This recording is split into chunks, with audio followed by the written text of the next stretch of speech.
आपण आत्ता पोहाळे लेणी परिसरात आहोत आणि इथं गाडी लावून आम्ही आत्ता चाललो आहोत लेण्यात।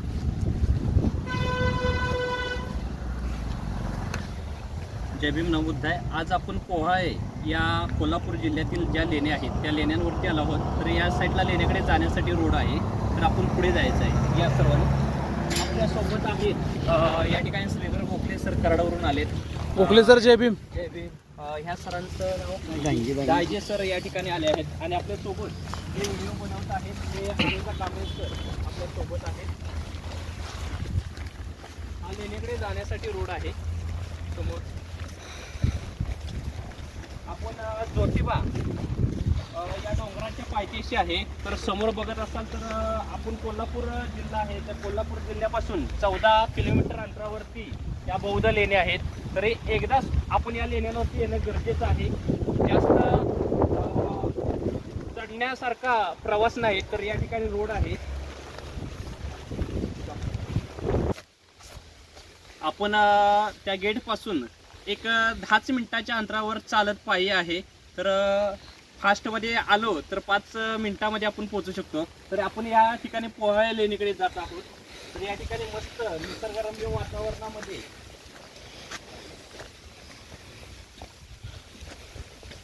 बघत असाल तर आपण या ठिकाणी या पोहाळे लेणीवरती पोहोचलो आहोत।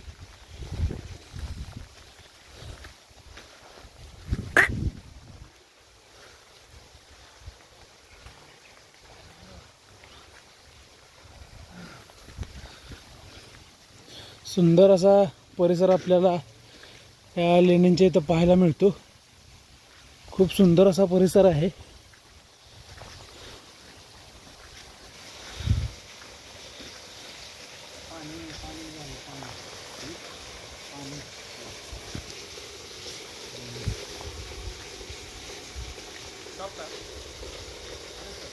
या ठिकाणी आपण बघत असाल तर हा कक्ष या ठिकाणी दिसत आहे। या ठिकाणी ध्यान साधनेसाठी त्यांनी कक्ष खोदण्याचा प्रयत्न केला आहे। तर ध्यान साधनेसाठी या ठिकाणी कक्ष करू शकले नाहीत, कारण या ठिकाणी खडक हा मजबूत खडक लागल्यामुळे या ठिकाणी ध्यान कक्षाचा हा या ठिकाणी करू शकले नाहीत। आपण पुढे बघत असाल तर 1 नंबर लेणी आहे, 2 नंबर लेणी आहे।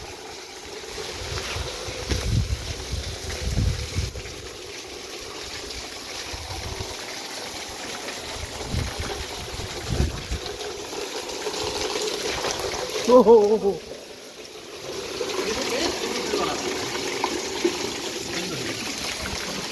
लोकांचा हात वगैरे लागत नाही।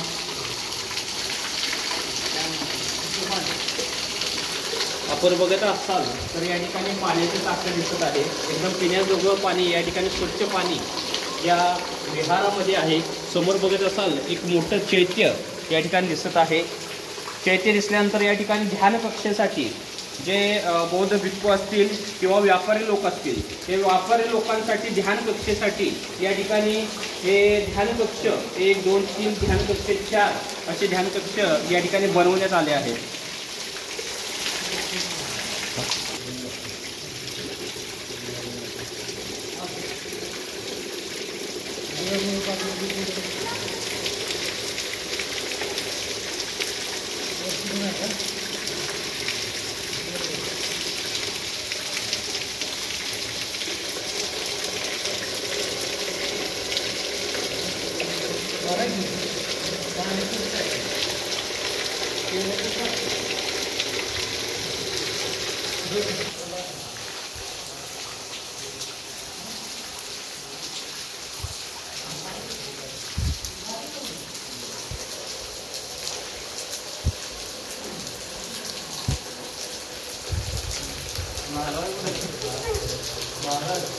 या ठिकाणी आपण बघत असाल तर या ठिकाणी जो सम्राट अशोककालीन जो स्तूप म्हणलं जातं की बौद्ध भिक्खू जे ज्या ठिकाणी ध्यान साधना किंवा भगवान बुद्धांना जे विचार असतील त्या विचाराने या ठिकाणी एक पूजास्थान म्हणून या ठिकाणी हे स्तूप आहे।